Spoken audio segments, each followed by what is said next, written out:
Seguimos con el tema. Bueno, San Atanasio tenía razón.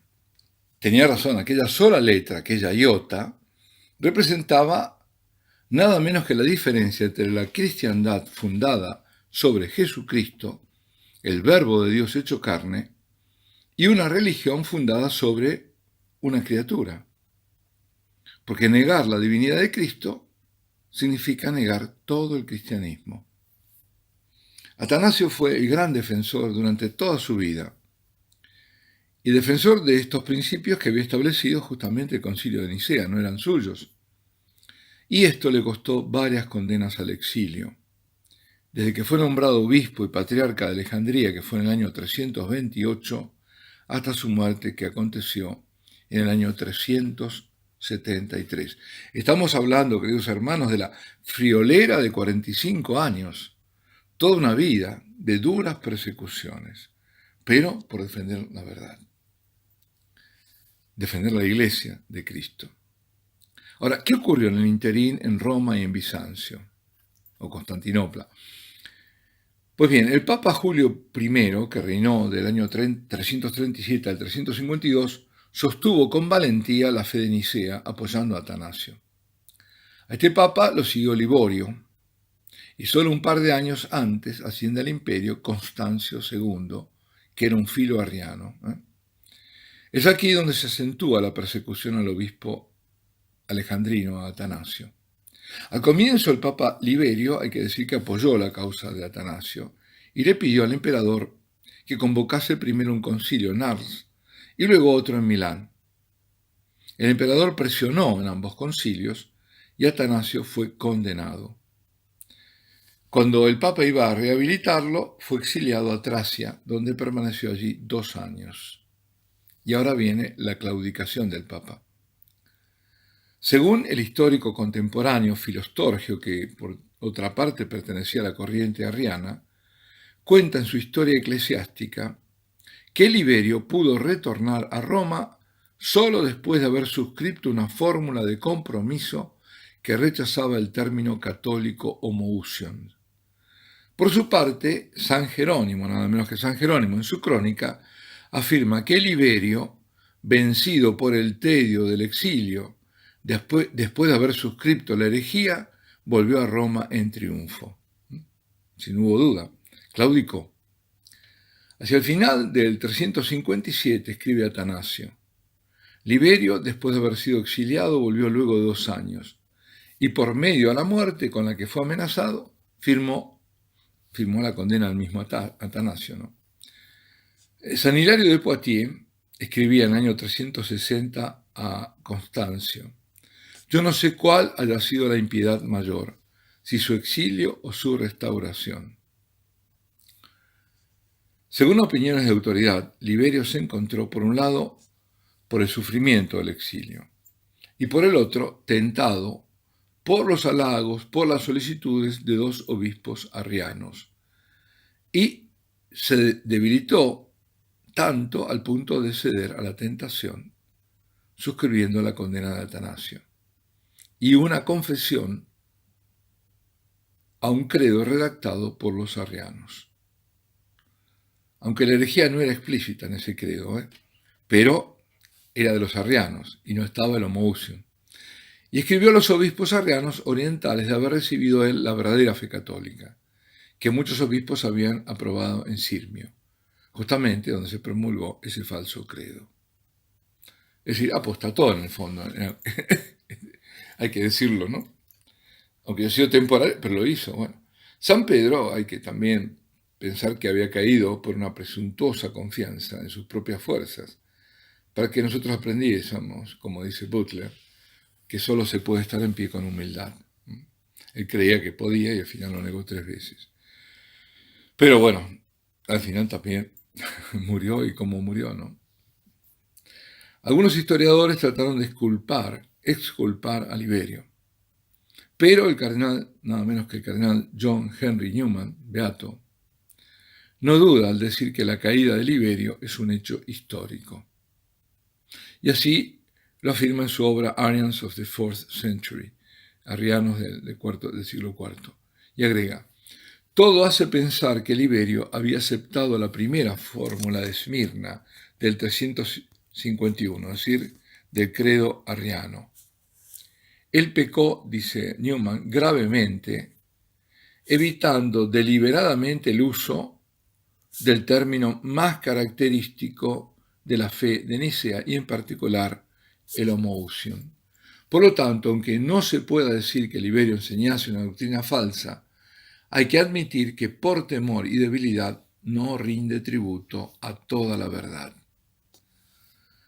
De todos modos, la caída de Liberio, o sea, la defección de la recta doctrina, hay que considerarla en el cuadro general de la claudicación general de la mayoría del episcopado de la época. Si no es solo Liberio, la mayoría eran arrianos. Lo que pone aún más de relieve el heroísmo de Atanasio. Prácticamente en un momento, al comienzo fue él solo contra todos. En el apéndice quinto de su libro Arrianos del siglo IV, del que comenté, del cardenal Newman, dice lo siguiente: año del Señor 360. San Gregorio Nacianceno, que también hemos tocado cuando hablamos de los padres de la Iglesia, uno de los grandes padres de la Iglesia, afirma: los pastores, por cierto,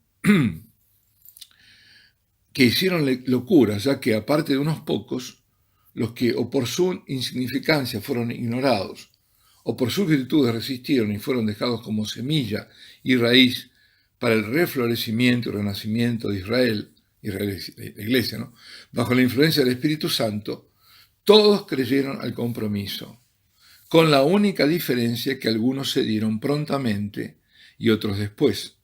Algunos fueron modelos y guías en la impiedad y otros se agregaron a la batalla ya iniciada, esclavos del miedo, del interés, de los halagos o lo que es más excusable, de la propia ignorancia. Es decir, ¿cómo se cae en el error, no? Bueno, por ignorancia o por todas estas miserias humanas. ¿Cuántos ven a veces en la iglesia cosas que no están bien, pero callan y deberían hablar? Los pastores, bueno, como dice el profeta, ¿no?, son esos perros mudos que no ladran cuando tienen que ladrar. Entonces, cuando no ladran los perros, tienen que ladrar los cachorros. Es así. Es así. Pues bien. Pero fijémonos lo que está diciendo San Gregorio Nacianceno, ¿no? Que esos pocos eran criados, estaban bajo la influencia del Espíritu Santo. Es decir, ahí se cumple. No puede prevalecer, pero ¿dónde está prevaleciendo? No puede prevalecer el infierno, ¿no?, las puertas del infierno en la iglesia. Pero ¿dónde se está manteniendo? En esos pocos. Y no donde debería ser. Capadocia, sigue diciendo, San Basilio, uno de los padres de Capadocia, afirma en el año 372, los fieles están en silencio, pero toda lengua es libre de hablar. Las cosas sagradas son profanadas. Los laicos verdaderos, católicos, evitan los lugares de oración como escuelas de impiedad y levantan los brazos a Dios en la soledad, gimiendo y llorando. Qué tremendo, ¿eh? O sea, no se juntan a los demás porque están todos contaminados por la herejía. Los verdaderos laicos católicos y van a rezar donde pueden. 4 años más tarde, agrega San Basilio, las cosas llegan a este punto. La gente ha abandonado los lugares de oración. Es como decir, bueno, abandonaron las iglesias. Y se reúne en el desierto. Es un espectáculo triste. Mujeres y niños, viejos y enfermos, sufren a la intemperie, en invierno bajo la lluvia, la nieve, el viento y las tempestades, y en verano bajo un sol abrasador. Ellos todo lo soportan porque no quieren tener parte con el fermento malo arriano. Y agrega, solo un pecado es ahora severamente castigado: la atenta observancia de las tradiciones de nuestros padres. Es decir, los que castigan, el que es ortodoxo, ¡bum!, a ese le dan. Dice, por tal razón los buenos son alejados de sus lugares y llevados al desierto. Eso nos recuerda, ¿no?, el Apocalipsis, cuando dice que la acosada por el demonio, por el dragón, la mujer va al desierto, donde es alimentada durante 1260 días. Esa mujer es la iglesia, esa mujer es la Virgen, pero sobre todo en ese caso la iglesia, una iglesia que, la verdadera iglesia que es perseguida por la otra, la falsa iglesia, y que tiene que ir al desierto, es decir, porque no puede. Bueno, en el mismo apéndice, el cardenal Newman subraya cómo, durante la crisis arriana, la sagrada tradición fue mantenida por los fieles más que por el episcopado. Es decir, contrariamente a la norma, fue mantenida por la Ecclesia Docta. Ecclesia Docta es la iglesia que es enseñada, docta es ser enseñado, más que por la Ecclesia Docens, es decir, la iglesia enseñante, la que enseña. Si la que enseña no era la que tenía que ser la fiel, mantener la sagrada tradición, mantener la verdad, la ortodoxia, no, era la Ecclesia Docta, era la gente.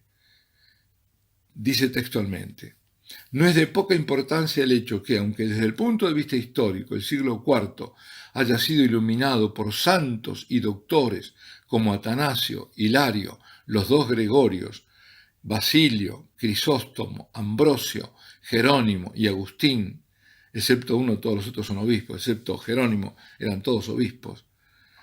El primero fue Agustín, Atanasio, los demás vinieron un poco después, y además por razones cronológicas. Sin embargo, justo en este periodo, la divina tradición confiada a la Iglesia infalible fue proclamada y mantenida mucho más por los fieles que por el episcopado.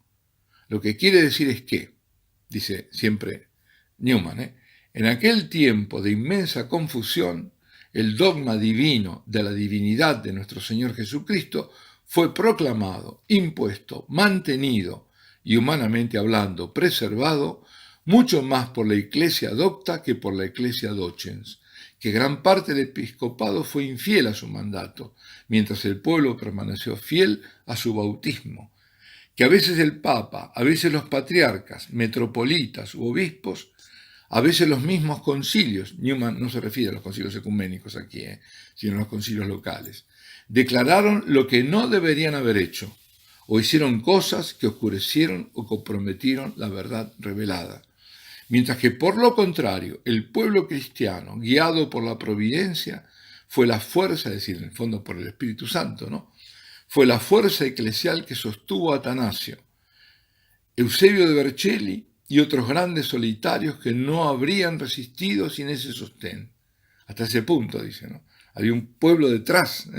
En un cierto sentido se puede decir que hubo una suspensión temporaria de las funciones de la Ecclesia Docens, es decir, que el magisterio de la Iglesia se suspendió temporariamente. La mayor parte del episcopado había dejado de confesar la fe verdadera. ¿Qué tal? Fuerte y real, ¿verdad? Es lo que pasó. La caída de Liberio, la resistencia de Atanasio, la fortaleza del pueblo fiel en la época del arrianismo, constituyen una lección para todo tiempo. Y aún en 1859 escribía Newman: en el tiempo de la crisis arriana veo un ejemplo palmario de un estado de la Iglesia en el cual, para conocer la tradición de los apóstoles, era necesario recurrir al pueblo fiel. Su voz, por ello, era la voz de la tradición. Y aquí dejamos. Alabado sea Jesucristo, sea por siempre bendito y alabado.